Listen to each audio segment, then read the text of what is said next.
that any of that even matters, right? I had never believed that that was me, that psychology is what Mhm. I do, is what I love, it is a passion, but Yeah. that's not the totality of who Yeah. I am. So I had to shed that, right? And so I say that just to say that, I imagine you had to shed Me that too. too. Yeah, me too. Absolutely. And I'm still working on it. I'm still Mm, working through it.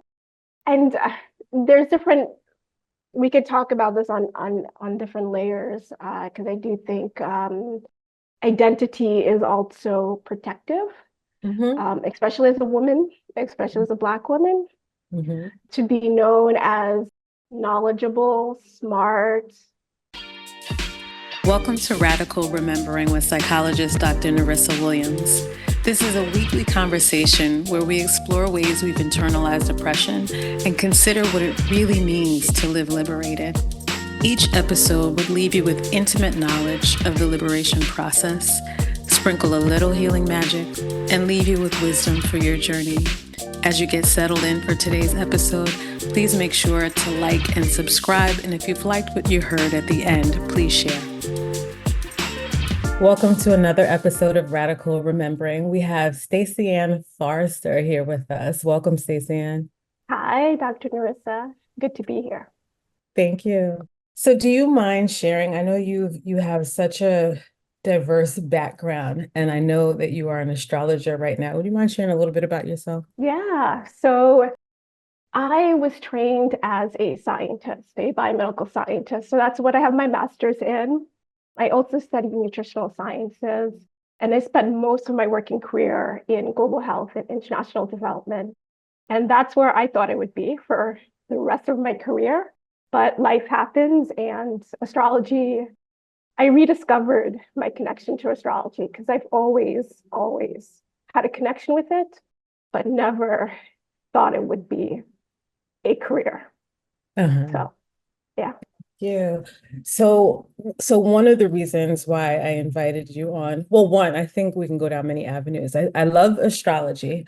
I love thinking about how astrology, in my opinion, brings you like into right relationship with yourself because once you start realizing, oh, you know what I mean? Like this is the reason why I have this challenge, and this challenge is because I have these energies or whatever. So I love astrology for those reasons Yeah. and like to, It's a good mirror. It's a yeah, great mirror to really yeah. see yourself and to separate the aspects of self that, were put on you by other people, by society, versus, a more pure and I don't know, I hate that word, but because is it really? Right. Because we are still made up of our environment, how we were raised, and so that still gets in there. But it is definitely a good mirror to better understand yourself. So it's a great tool for self-awareness. Absolutely. Good. So I'll definitely want to talk about that too, still a little bit more later. But Yeah. another reason that I invited you is because I'm so intrigued by your independent lifestyle, your location independent lifestyle. And so I met Stacyann a couple months ago, more than 6 months ago, and you were in Bali, living in Bali at the time. And I was like, whoa, wow, right? And so you're someplace different now, so you're location independent. And we're not having this conversation because we think everyone should be location independent and those kinds of things. But I love the willingness and the actual action of just moving away from how we're socialized to be, which is safety, security, being attached to a land space and what have you. So can you share a little bit about that journey with us? Absolutely. And it is a journey, right? And I would be the first person to say that I love security too. I love structure. Um, I did the path that most people would think, wow, you got it made. Like, why would you ever want to change? Like, I went to university, I got my degrees, and I had a good lifestyle in Northern California. However, I wanted more. I definitely wanted more. So I say that to say that I get that, and I'm still working through what that different way will look like for me, and always trying to be more and more authentic to myself. But it's never done for me because definitely I think there's more in society that supports being like everyone else or being safe and secure. And I get it because like life is very scary sometimes. So in terms of my journey, it's I've always wanted to live a life where I lived half the time in the US, half the time somewhere abroad. Like I said before, I spent most of my career in global health and international development, and I thought that career would be the way that I would get that lifestyle. But it didn't quite work out that way for me for many different reasons. So I've had to choose this life consciously. It just didn't happen. I had to make it happen for myself, and I'm so glad that I did. And so back in 2020, during the pandemic, we're all, shut in our apartments and homes. And I had the ability to reassess how life is going for me. I was also having really strong transits of Pluto. So if you know anything about astrology, Pluto is all about transformation.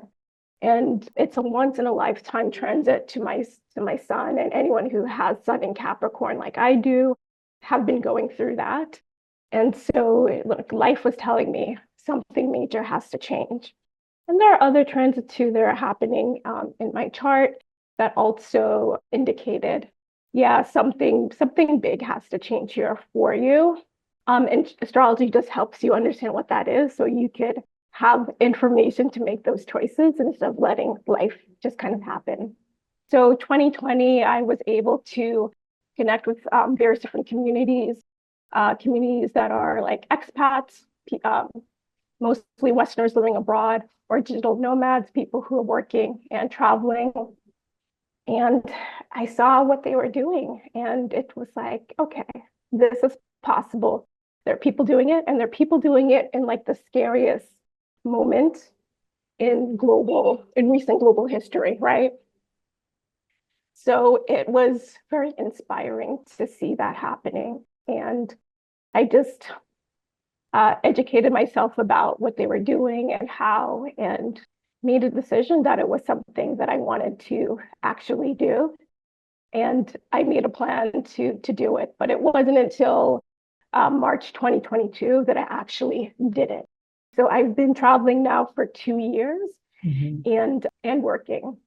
So mostly because people really ask me, so what are you doing? So I've had my astrology business for 6 years now. So when I had my full-time regular job, I started my business on the side in 2018. And I did get it to a place where I'm like, okay, I think this could support me. And so the intention in 2022, when I first took off, was to, put myself in my business full time and really go for it and really take a big risk and also travel. Love travel.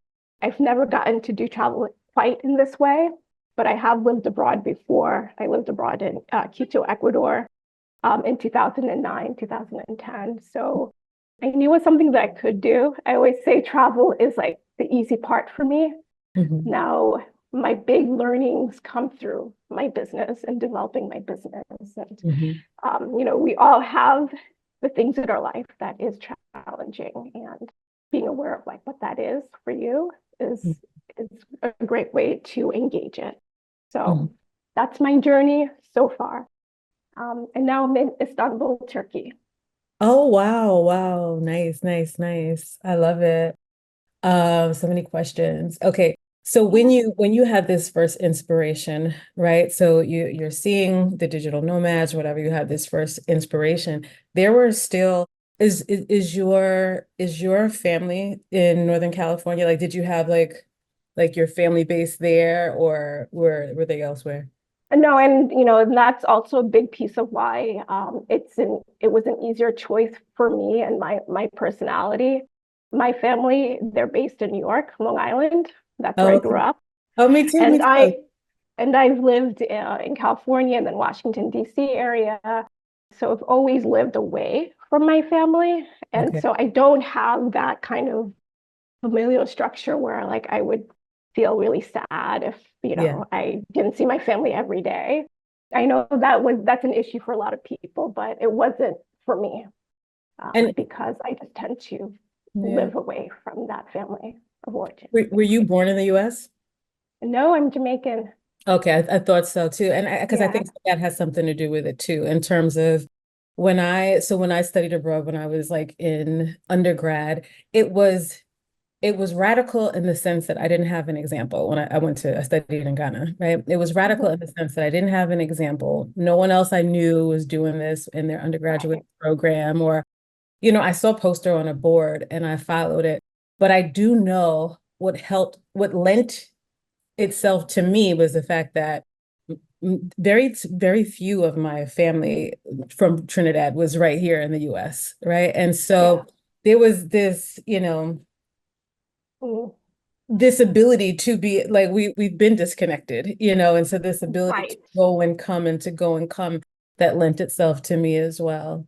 Yeah. Yeah. And I don't know if you felt this traveling or maybe your time in Ghana, but there's something about when you are born somewhere else. I call it like a third culture kid. Like if you're born Yeah. somewhere else, but then you grow up and you live in another country, and then when you travel, it's like I feel more American when I travel than when I'm actually living in the States. Yeah. And I've spoken to other people who come from other cultures, and they've had the similar experience. So it does make it easy, but I do see my edges and where, wow, I am truly Yeah. for good or bad, I'm truly I'm truly like raised in that Western culture, and Yeah. you can't I, leave that behind. I did have that experience because I Yeah. very much, even though I was born here in the US, right? But grew up in Flatbush, which was very Trini, very Caribbean, and then Mhm. before moving to Long Island. And I was so immersed in the culture that you asked me, I'm Trinidadian, what? And it wasn't Yeah. until that I went to Ghana that I was like, I'm very American. I'm very, very American. And then I embraced more of a hybrid identity that I'm a Trinidadian American. Um, Yeah. because both are true, both are true. But Yeah. yeah, it was when I traveled that I'm like, oh, this, in all And the ways. how do you, and I feel like I wouldn't have it any other way. I'm so grateful Yeah. that I wasn't, born in the US. Like I have a wider perspective on things, and Yeah. maybe you do too because of being raised in a Trini family. Like I'm so grateful. I'm so glad Yeah. that's how life turned out for me, because there's a space that I like to be, and that's kind of as an outsider. It's very much part of my identity. And as I travel, I'm definitely an outsider to these countries and cultures that I find myself in, and it's been interesting because that identity could also be a bit negative and Hmm. shadows the shadow aspect of that too. Yeah. But I'm just in a time of my life where I've been embracing Yeah. that identity of the outsider. It's I been do. Yeah. wonderful. I Yeah. have, I do have that experience of feeling like the outsider. Sorry, my mind is going a few. I do have that experience of feeling like the outsider. One caveat to it though is what it is to have been born in America, because so you have Mhm. like you can say like, well, I was born in Jamaica, right? So when you go Yeah. home, yeah, they still look at you and say, oh, you're Jamaican, or you're a Yankee or whatever.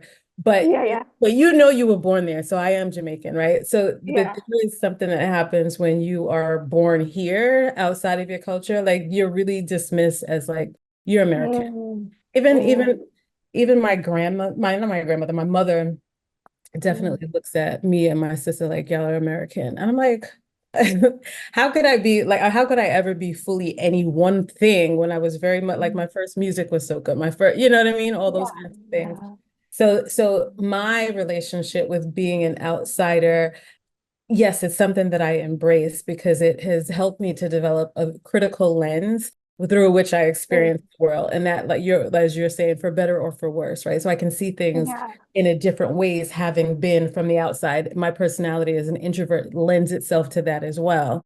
And Yeah.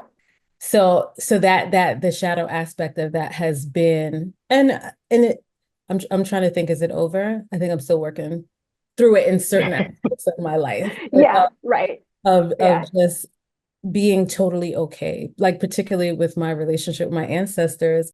I had Mm. this conversation with them and they were like, we were always traveling. Like we were always traveling. We went from here to here to here to here.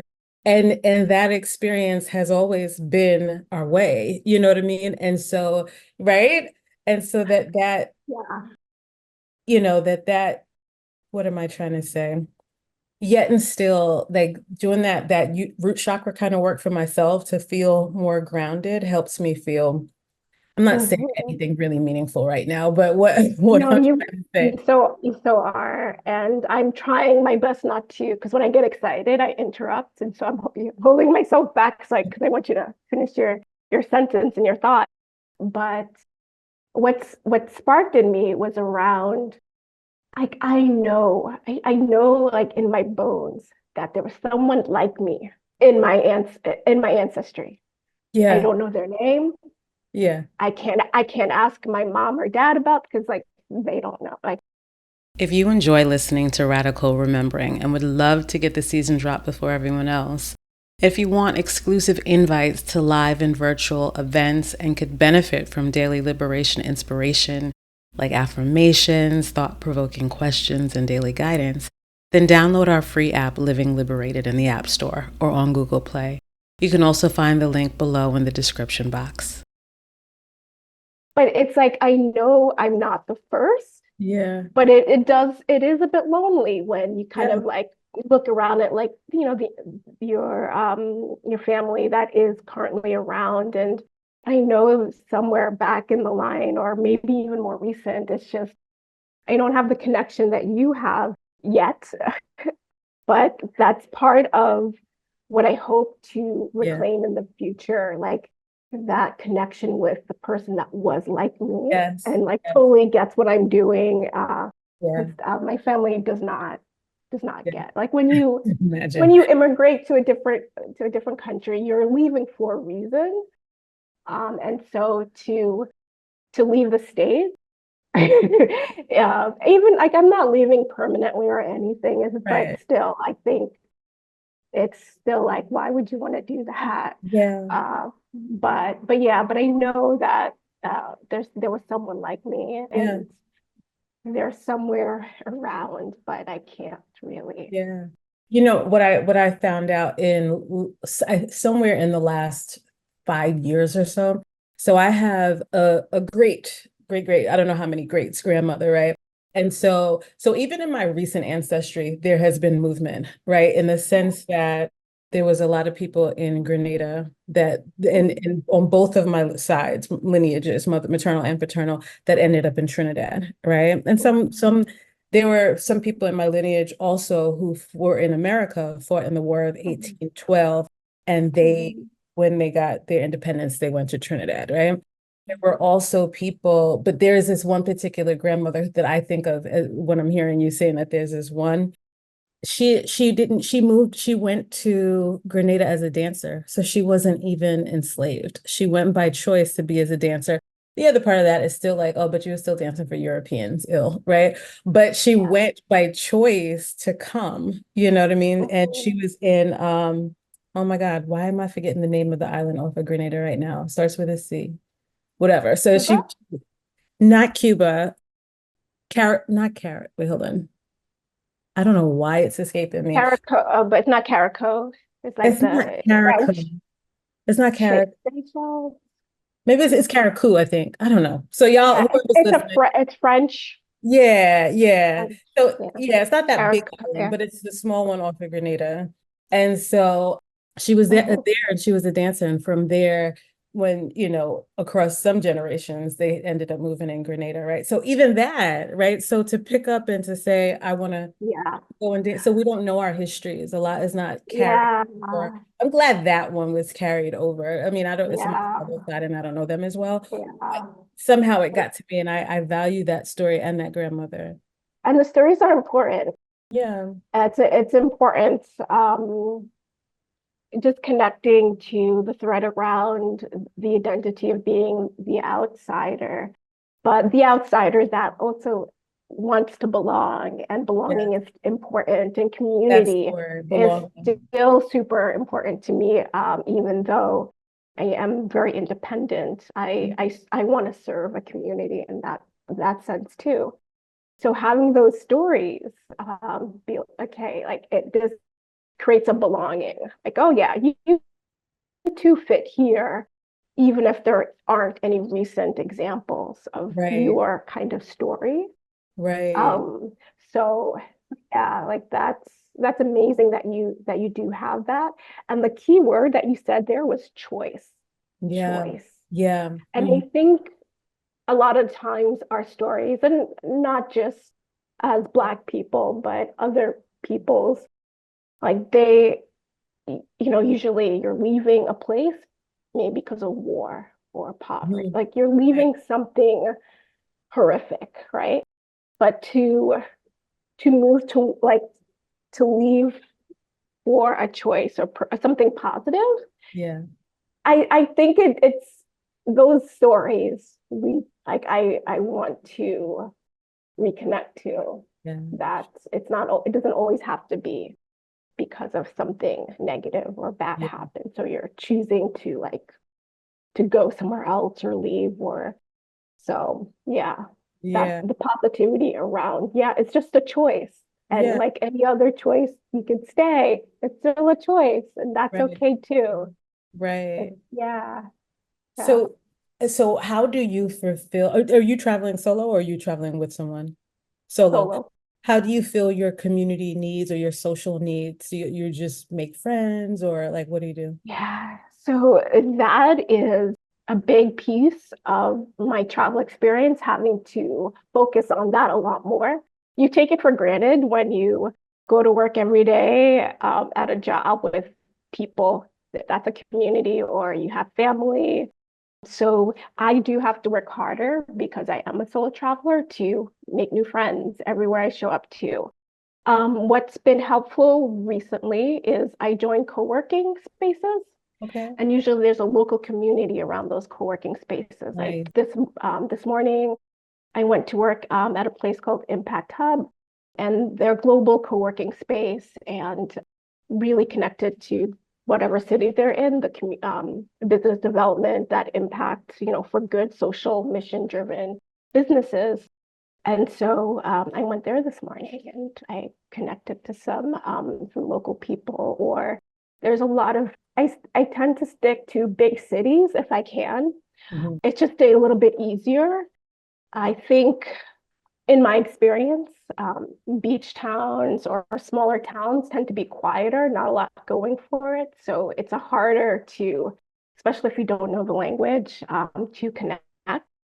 And I do also connect with a lot of other Westerners who are traveling. I do a lot of Airbnb experiences that have me like touring the city, and then I meet travelers who are participating in that tour as well. But I do have to work at it. Like it just doesn't happen.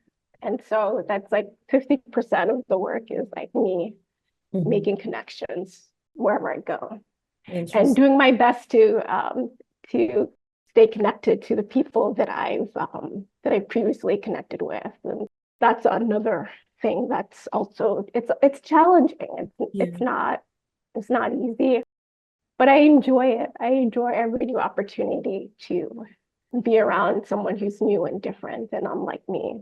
Yeah.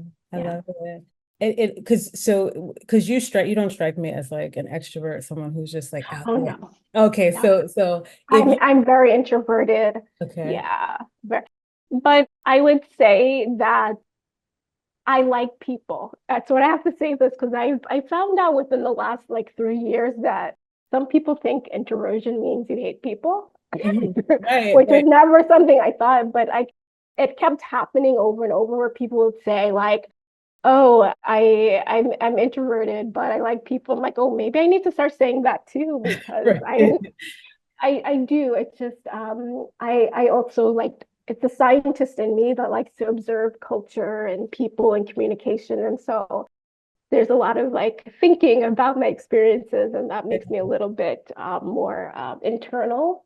Yeah. But I definitely enjoy connecting with people. So yeah, but I don't think introversion doesn't make it harder. Okay. Yeah. Um, for me, I think what makes it harder is language, Yeah. I can imagine. especially if I'm in a community where I don't really see a ton of other Westerners and it's just local people. Like the neighborhood I'm in now, it's a very local neighborhood. It's very cool, very Brooklyn-like, by the way. Really nice. Yeah, and just lots of good people watching, lots of really cool young people around, but I just can't communicate as easily. Right. Yeah, I think some people do know English as well, but I think the language is more the barrier than actually being introverted or Right. shy. Right. Yeah, like I'm a different person traveling than what I am, when I'm, Yeah. back in the US. And I asked about introversion because so I think you're right that people have a misconception about what introversion is. Introversion really speaks to where you get your energy. I get my energy. I am charged when I have these quiet moments to myself, where, like you said, you're thinking about the experience, about all those things. And so the introvert is also more sensitive to their environment, so they're more stimulated in a way that's different from an extrovert. Or I mean, and it's also a spectrum because we could be more ambivert, which is like kind of in between both of them. But their introverts are actually, believe it or not, there are studies that have tested different kinds of stimuli, even like lemon drops. Lemon drops, the introvert is more likely to be like and to have like that kind of response to it than Yeah. the extrovert because they're more sensitive to stimuli. And so that goes also for social surroundings and people in those social surroundings. Mm. And so for an introvert enjoys deeper, richer connection and it's more stressful to have small talk. You know what I mean? Mhm. So I was thinking about that, but also from this great book I read called Platonic by Dr. Marissa Franco that talks about friendships and stuff like that. She talks about, where people are likely, actually, think this was probably in one of her newsletters, where people are likely to meet people. And it's just like this, like in traveling, because you're meeting people at very specific transition points. And so Mhm. there is a depth that you drop into quicker than if you were at the bus station in Brooklyn somewhere. Absolutely. So I could see seeing it through your lens, how you just painted it. I can see how that would be true and not as much of a challenge because Mhm. we're having the meaningful conversations. Yeah, yeah. And I think people are open to having those meaningful conversations if they know like, oh, wait, maybe I would never see this person Yeah, again ever. So sure. let me drop my guard down, let me be real, have a connection.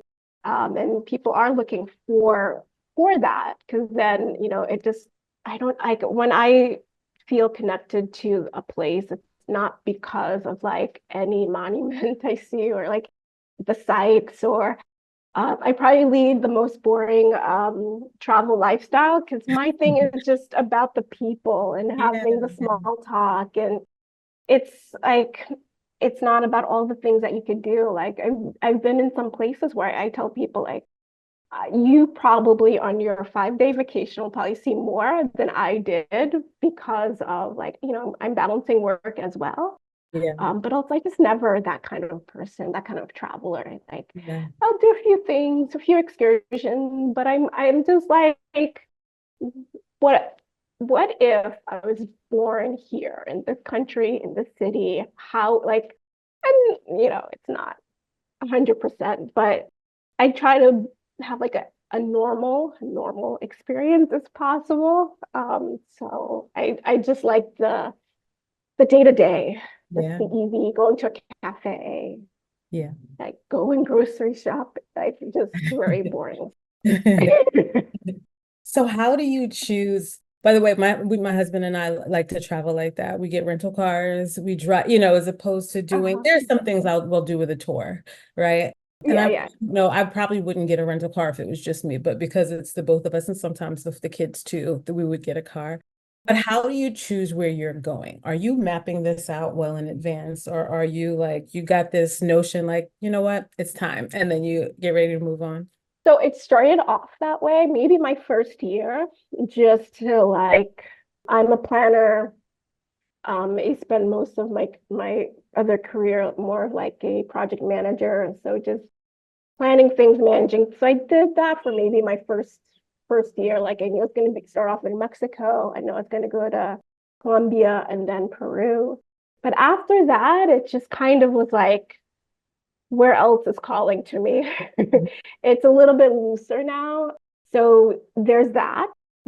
And then there's also the logistics of because I'm still traveling via a tourist visa. So Okay. logistically, where can I stay that I could slowly travel?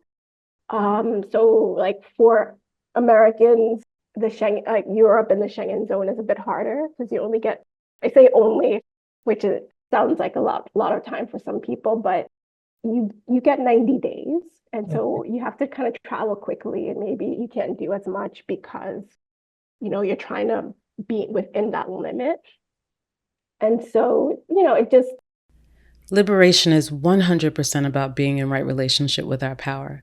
It's so easy from day to day to disconnect from our source and forget who we really are. On our app, Living Liberated, we have the tools to keep you plugged in. You'll find a library of affirmations, guided meditations, guided journeys, and tapping sequences to keep you in a state of alignment with who you really are. Topics range from self-love, healthy relationships, activating our DNA, to guided journeys with your ancestors. Download our free app, Living Liberated, and start your free 7-day trial now in the App Store or Google Play. You can also find the link for Plugged In the description box below. it's loose, but also logistically making sure I'm following all the visa requirements and rules properly, all that stuff. So right now I have a vague sense that I'm going to head back to South America at some point. I don't know. Mhm. And usually my planner self would have been on top of it, but there's aspects of self that I just have to let go of. And I that's love been a that. part of it, like coming into more of a balance with it. Yeah. It was way too much. That's good. Yeah. That's good because I'm hearing like balance, divine masculine, divine energy, your Capricorn energy with kind of like Cancer moon energy. But Aries moon. I have Aries moon. oh, right. And when I said Cancer, I was just talking about the moon being the feminine, the sun being the masculine. The But masculine. Yeah, yeah. Okay, yeah, I see. All yeah. right. Okay. And so where, so you listed a few places. Where else have you been? So after Peru, Thailand, Malaysia, Indonesia, Bali, Vietnam, then back to Bali, Greece, Athens, and oh, Italy. Italy was in there. Italy before Thailand. And after Bali, Athens, Greece. Hmm. Now I'm in Istanbul, Turkey, Hmm. and I'm headed to Croatia next, but in another month or so. Okay. And that's as far as I have. Okay. And the Yeah. concept, any intentions, you said just not planning, but any intentions to go to like Ghana or The continent of Africa, I would love to go to, but I don't want to experience that by myself. uh-huh. I know it's going to be a deep, rich experience, Yeah.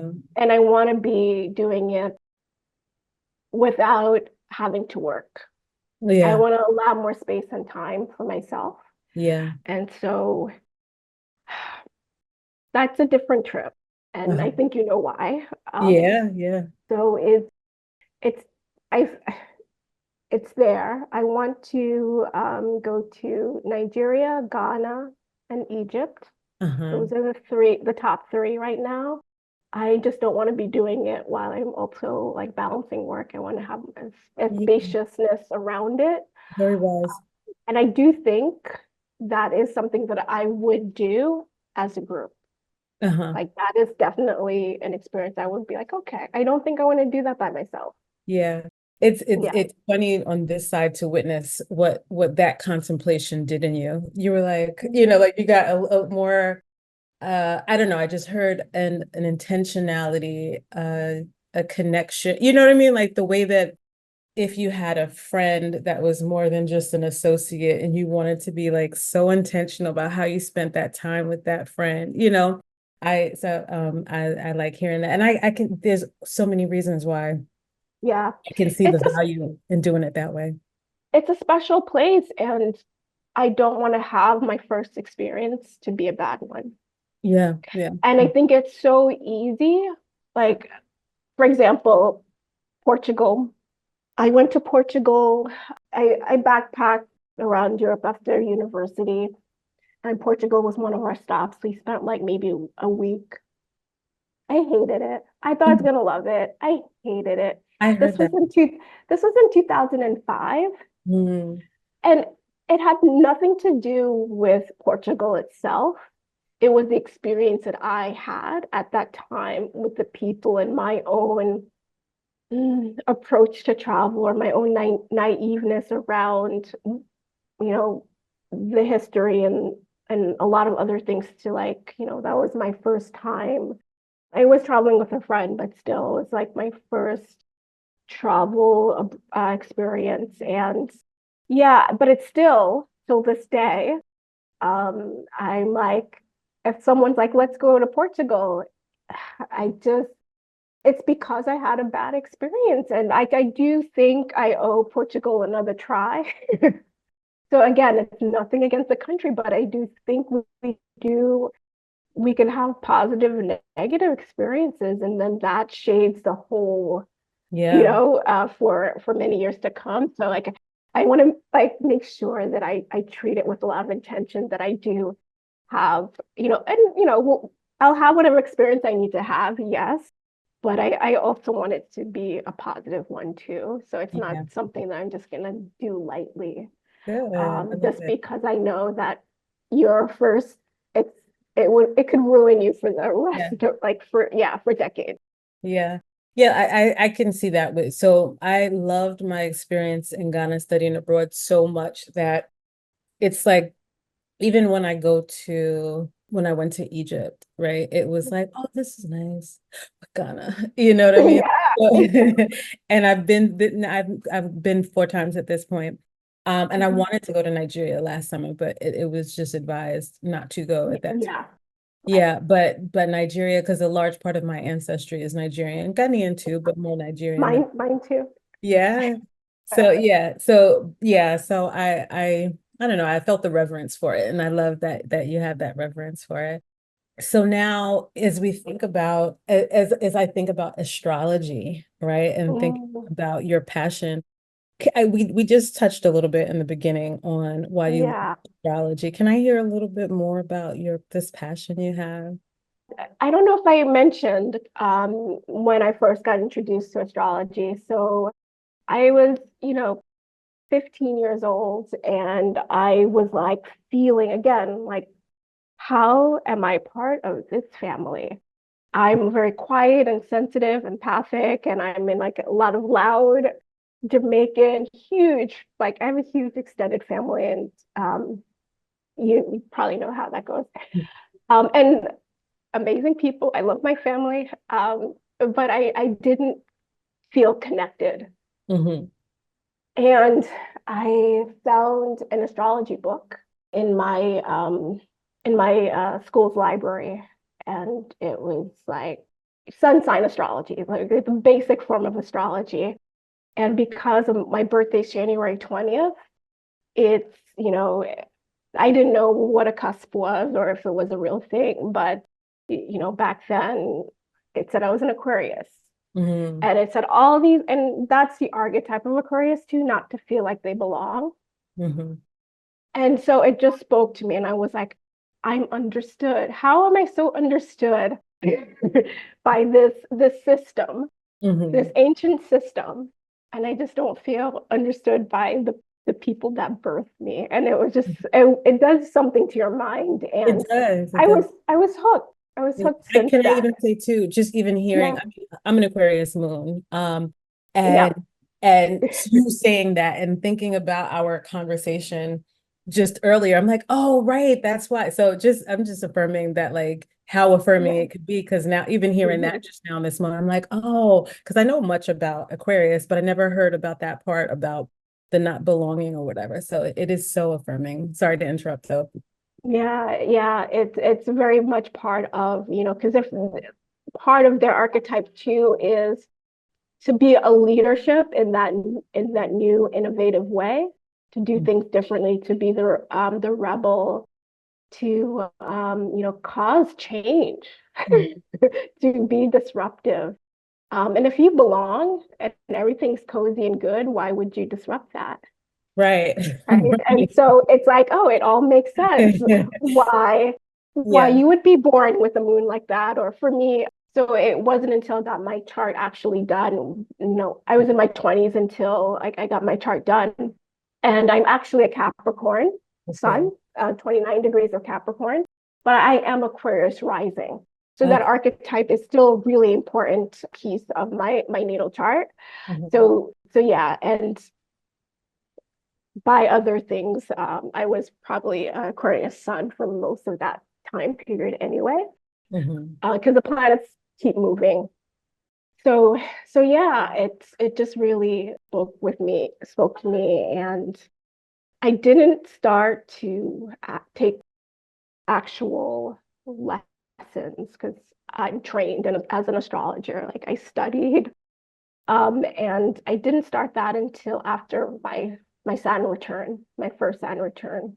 And I don't know if your audience knows about the Saturn return. It's pretty popular nowadays, but I'll just explain quickly. Yeah, because I think that's popular with the younger generation. Yeah, yeah, It's so common language with people like 30 and under. Yeah, because my I, son will turn into my yeah. Pluto. And, but who knows who's listening? So let me quickly Yes. explain. So Saturn is a planet that we all have somewhere in our chart that speaks of limitations. It speaks of maturation. It speaks of adulting. And so it's like the hard stuff of like being in physical embodiment in the world. Like that's Saturn. And I love Saturn. Saturn's a great planetary body because of the energy of helping you get through challenges. Because you have a Saturn, you can get through some of those hard things. And so every 28 to 30 years, Saturn makes its way back to the place where it was in your natal chart. And we call that your Saturn return. So you live a long life, you get two Saturn returns, one around like 20, 28, 29, 30, the next one around 58, 59, 60. And if you really live long life, you'll get one, in your 90s, but but who we'll see. So definitely most people right now have first and second Saturn return. So the first one is, towards the end of your 20s, and most of us, the 20s is a time of life when we're like, I could be anything. The world's my oyster. That's, when you go to university and you're studying interesting things, you're meeting new people, but Saturn comes around and you're like, okay, life isn't so open, endless possibilities. You realize that you're good at certain things and you're not good at other things. So life becomes more restricted. Like you choose a path to go down.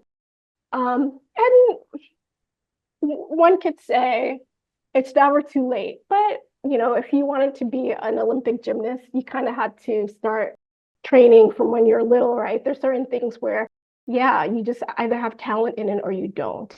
And Saturn is that very sobering planetary energy. And so usually that time you're making a lot of big decisions around your career, around marriage. A lot of people get married around that time. Maybe you're having the first birth of a child. So a lot of these like real adult things. And so for me, I decided that I was no longer going to continue my career in global health and international development. So that was my Saturn return. And I had mine in my 10th house of career. So it just made a lot of sense. And just a lot of power dynamic issues that I had to face and deal with around that time made me make different choices in my life. And so I don't know, I like to say I'm still, it was a big deal in my life. And so I would, even though it's been many years now, I'm in my early 40s, you know, it was a really impactful Saturn return for me. And there are other people who have Saturn returns, and it's like when they've reached a pinnacle point in their career. And so the Saturn return is not always bad, but for a lot of people, it is a hard time. It is very challenging, but it also could be a point of a lot of recognition, just depending on your chart. I would love to. I didn't know what house mine was in, but at 28, 29, I left my first marriage. And I think it would probably, on the outside, it may look like abrupt, you know, but a woman never just leaves. A woman is like calculating and like, can I do this? Can I not? Am I, you know, so I left at 28 and started my doctoral program the same year. And those are huge things that fall right under. And I knew anything about Saturn returns at that time, but it was manifesting in my life anyway. So, and I actually even moved from Long Island to Queens. I mean, that was probably because where I was going to school too, in the Bronx. It's a big shift, kind of, you know what I mean? Considering the more proximity to my family, and you know. Yeah. And one of the words that go along with Saturn is commitment. And so you committed. And so it's a time either you commit or you uncommit to those, you know? So you uncommitted to a marriage, but you committed to your education, your doctoral degree. And that's not a light thing. That's very Saturnian to be able to stick to education for over the year. That's a big deal. So and it makes sense too, because I also committed to my son. My son was like 2 at the time, right? So there was this I had to commit to saying it's you and me. And I'm gonna, you know what I mean? Like I had a recognition, like I changed your life drastically. So it's important to me to make sure that you're okay, you know, and you know, my baby's in college now, so he's okay. And it kind of provides this structure for the next 30 years until we get to that late 50s, early 60s, where that structure gets demolished again, and we get to rethink which structures are leaving and which structures do we continue. So and then it's like, okay, so I'm really excited. I'm getting super excited about that 5860, that second time return. I'm working with, because I'm just like, it's so exciting because it's like about your legacy. It's like, because you may not have as much time forward as behind. So you're really making those big choices for like, what do you want to leave behind? Like, how do you want to really, like, you have kids, your kids all grown up, they're doing their thing. Now, what do you want? So there's more selfishness too with that second sound return. So I'm excited. That's good. That's good. It's exciting to me too. Also, you don't look in your 40s. I did not know. I thought I was like significantly older than you. That's a lot to be like Thank you. happy about. It's the Aries, I say it's the Aries moon. Okay. Okay. So how do people, so you do one-on-one readings still? How do people get in touch with you? We'll put in the description box, but I don't know if you want to share more. Yeah, on my website, stacyanforrester.com, you'll see how you can work with me. I have just single one-on-one consultations, and then I have more longer-term consultations for people who are going through like major change, major growth, and they want to have regular contact with an astrologer. One of the things that I noticed when I was seeking astrological support was like I would see an astrologer, and then that was it, just one consultation. And so having the ability to offer a service where people could work with me over a period of time has always been something that I wanted to create. And now I've done it. And it's different from how I know many astrologists do work, but that's my Aquarius rising too. I like it. I I like have to be it. different. Yeah. So how would they, so when you say over time, would they see you like every 3 months, or like how would that work? So they're different services. The Okay. one that's my most popular one right now is called Illuminate, and that's it's working with me over 3 months. But Okay. we do like 5 sessions over that 3 months, so we space it out. Mhm. But yeah. I like it. I like it. I like that that you're doing it different, and that people, you know what I found too, that the more connected I get to to my center, right, in my own Mm. spirituality, the more I am internally guided, right? And it's said that we are stardust, right? And so the stars, the galaxies, the planets, all of it lives within us. So I'll find myself doing things, and then later hear like, oh, the moon is in Taurus. I'm like, oh, well, that makes sense, right? Yeah. So meaning like, but it's because of my connectedness to myself, and that you have that internal, I guess, compass or guide that is aligned with the planets, with the stars and different things like that, that you have that guidance. Yeah, and still I really enjoy then hearing like, oh, well, of course, Mercury is in retrograde. You know what I mean? Yeah, yeah, yeah. And the lesser popular ones, because now Mercury and retrograde is pretty popularly known. Mhm. So Yeah. yes, I appreciate that. I appreciate that. Yeah. And I totally agree. I think whether we believe in, because I don't know if it's a belief system, well, could be. Whether or not you believe in astrology, it works. Yeah. Like we're connected to each other, we're connected to the earth, we're connected to the planets, like we're all connected. And Yeah. astrology just is like the perfect framework to show us that how much we are connected to Yeah. everything. And so it of course, like if when I'm not surprised when I read someone's chart who is very centered and and they're not surprised. They're just not, because of course. Yeah. I always tell people like you are the expert on you. I just know the astrology. Right. Um, so yeah, like I that makes sense to me that you Yeah. would feel like, oh yeah, of course. Yeah. Yeah. You know what, too, I think, because there was a point in time in the conversation here, I was thinking like, wow, you left the hard sciences. Like, what was that? Because, and I say this, and then I'll say that, I'll finish that thought. But what then occurred to me, I was like, astrology is a hard science too. And so we don't remember, it's reduced to junk science in a colonized world, right? But we don't remember that it was so pivotal in our understandings and our way of beings, in the way it guided our life in ancient Kemet and many civilizations thereafter.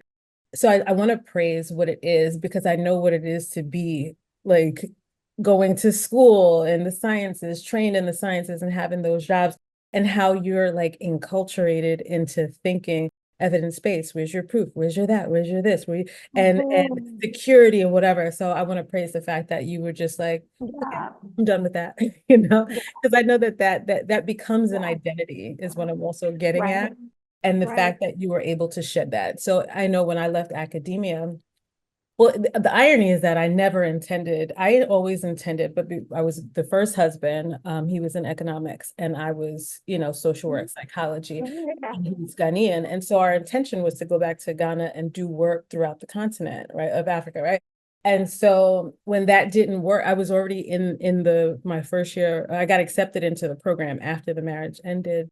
And so my whole landscape changed. And so I know I wasn't going to do UN by myself with a child, and I didn't know what was next. And then I ended up in the academia. It was the first set of people that called me back, and I ended up in academia. And then somehow I formed an academic identity where, it's like, well, what does this doctorate even mean? Because I wasn't a clinical psychologist. What does this doctorate even mean outside of academia? Like, where is my space and all those kinds of things? And so the year leading up to my leaving, I mean, the thing about academia is that, like, if it was another job, I would have put in my 2 weeks notice or 4 weeks notice. But in academia, you have to like finish out the semester or two of the academic year. And so in that time, I had the opportunity to really reconfigure my identity and shed this notion that any of that even matters, right? I had never believed that that was me, that psychology is what I do, is what I love, it is a passion, but Yeah. that's not the totality of who I am. So I had to shed that, right? And so I say that just to say that, I imagine you had to shed Me that too. too. Yeah, me too. Absolutely. And I'm still working on it. I'm still Mm, working through it.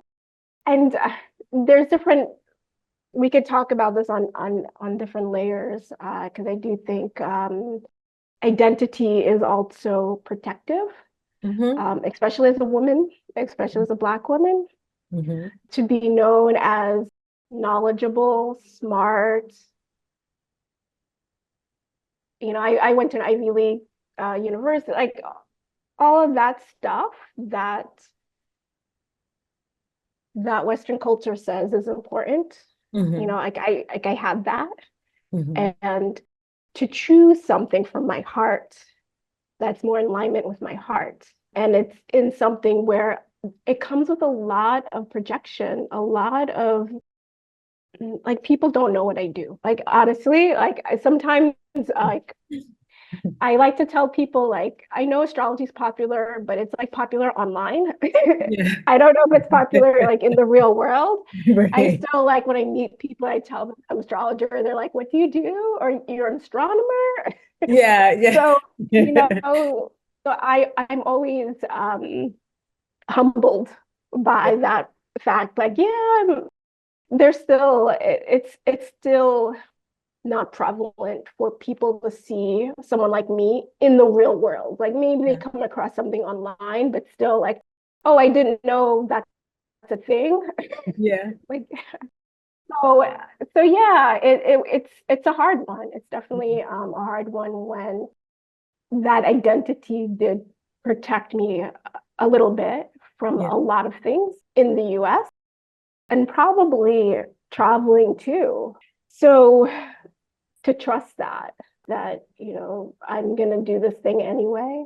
yeah, I know it's a big deal, and it's still you could see it's still processing, so I'm not making a clear sentence no, about I'm my following experience them. with it, but I am going through a big identity shift. And I told you, like the transit of Pluto on my sun, the sun being your identity. It's a transit I'm experiencing on a very visceral way, in a very real way. And I'm just happy that I get to do it while I'm traveling. Because travel, Yeah. you do get to, be more fluid with who you are because no one cares. Sometimes, Yeah. like, people are like, so yeah, it's definitely a big deal. And one of the things that I'm still working through is the projection piece. When Yeah. people think like, maybe astrology is like just like fortune telling, or there's some like nefarious thing behind it. Yeah. It's not real, or because integrity is so important to me, Hmm. so important. And that's also a big reason why I'm an astrologer who was trained by other people, because I wanted to make sure that like I have ethics training, I know how to do a consultation, I know the various techniques, and I came up to a level I went through those paces because I didn't want someone to say that I'm acting out of integrity, even Yeah. though I know that's just their opinion or whatever, but that's still something that I'm working with, because I do want to be seen as very capable, very serious Yes. Capricorn word. So yeah, I'm still struggling with it, and I'm only 6 years in being a professional astrologer.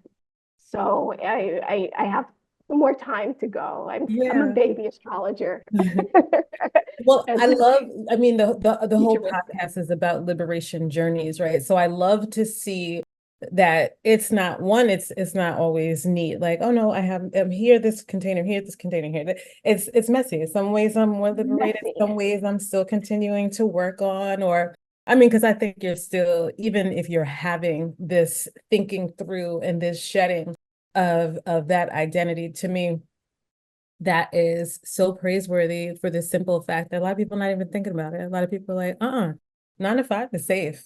I'm gonna go ahead and stay here. Right. And so I think it's a beautiful thing.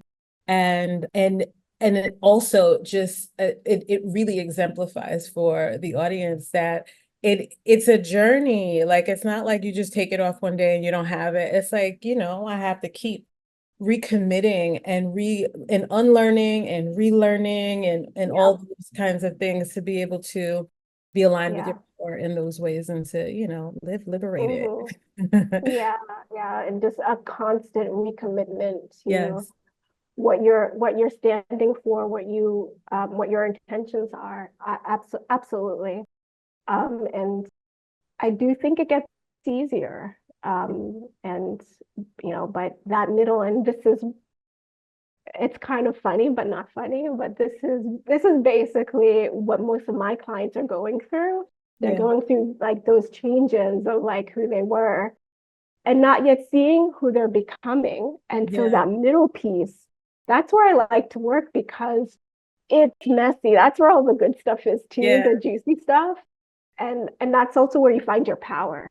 Yes. That's where you find your courage, Yeah. and so like I'm going through what a lot of my clients are going through. I may be just a few steps ahead, or I'm able to see because what they can't see because they're in it, just like I'm in my stuff. So I always rely on other people to support me and see what I can't see. Because I do think a part of this is not, you don't go through it by yourself. Like Yeah. we need other people. Again, that mirror, we need the Yeah. mirror, whether it's astrology and working with other people. Like there's certain things we just have blind spots to. Yeah. And so, yeah. And I'll say too what I'm hearing, and that is this value for process, right? So it's anti-capitalist and it's decolonial to not just think about the outcome and what's the end product. What you're saying is like, no, I'm really valuing and loving process, the being in the thick of it. I learned that most when I was in my doctoral program, 6 years for me. Mhm. And so there was such a fight to get to a literal, there was like a fight to get to the end, but in me it was like, when I can't wait to get to the end. I can't wait. Oh my God, this is horrible. I can't wait to get to the end. This is I can't wait to get to the end, right? And then when I got to the end, it was so anticlimactic. I was like, Right. this is it, it's over. Yeah. Right. And now even 10 years later, I'm still feeling, I still look back and I was like, it's in the making that is so beautiful. Mhm. It's in those Right. times where I was finding myself, my rhythm, all those kinds of Mhm. things that really was the most beautiful of times. Yeah. And we miss a lot if we loathe those times, if we loathe the messiness. Right. Yeah. Yeah. And there are people who don't like the process and they do want to like they want something fixed right away. Like, here, fix it for and I don't know. I don't get those kinds of people coming to work with me, but I know that is a place where, we could find ourselves in too. And for certain things, it's okay. I'm open to all different kinds of experiences, but I love what you said, and that's just a great reflection back to me that I value process. And Yeah. I agree. I do. I do. Yeah. I have worked with people, particularly in the days when I worked with mandated clients where like maybe they were experiencing challenges with their children and it was like, here, fix it. Or even if they came in for like therapy and it's like, come on, can we get to the end? Can we resolve this? I always know that their medicine is to slow it down, right? Because they've Mhm. so internalized this capitalistic pace that everything had now, the Right. immediacy. Whereas, their answer lies in the mindfulness and the slowed Yeah. pace and different things like that. So Yeah. thank you. This was a great conversation. Is I there loved it. anything? Yeah, right. Is there anything that you'd want to say to the audience? That's a great question. Please come and say hi. I do also have a YouTube channel, so if you want to say hi to me over there. And I'm on the social medias too. But yeah, I love connection. I love hearing from people. So yeah, do send me a line if you're curious about what I do. Definitely go to my website at stacyannforrester.com. Good, thank you. And we'll put all that information in the description box. So for now, it was so great being with you all. I hope you enjoyed the conversation. And finally, again, thank you so much, Stacyann. Thank you. Take care. Bye, everyone. Thanks for listening. If you've loved what we've had to share and want to be the first to get releases of our new episodes and learn about events, download our free app, Living Liberated, in the Apple or Google Play Store.